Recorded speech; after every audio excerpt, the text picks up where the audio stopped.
Alam mo, hindi natin kamag-anak silang dalawa, no? Hindi naman din ako malapit kay Presidente Marcos. Nagpahayag si Senator Ping Lacson ng kanyang opinyon tungkol sa very public revelation ni Babalina Amy Marcos sa INC rally kahapon.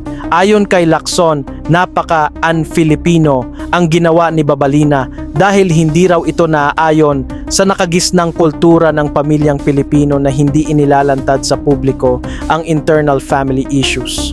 Ang masasabi ko lang, medyo napaka-un-Filipino kasi tayo, nakakasaksi tayo ng pag-aaway ng magkakapatid, no? Pero yon nakakonfine sa bahay.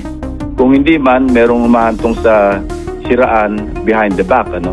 Pinababalita sa mga kaibigan.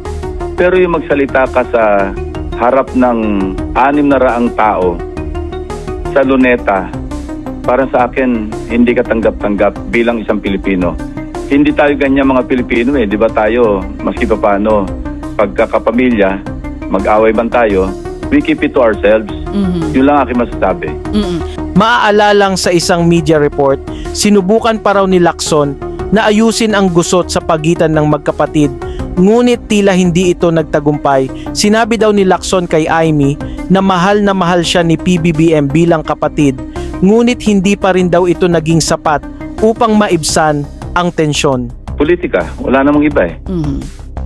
Kasi wala akong makita motibo eh. Ba't mo sisiraan ang sarili mong kapatid sa harap ng daang libong tao? Wala akong makitang ibang motibo. Magsabi ng katotohanan. Ang sinasabi po ng ilan, sinisiwalat lang daw ni Senator Amy ang katotohanan dahil gusto niyang isalba ang bayan. May mga ganun pong komento. Anong reaction niyo doon? Ewan ko lang. Ayoko na mag-comment except na napaka-un-Filipino ng kanyang ginawa kagabi.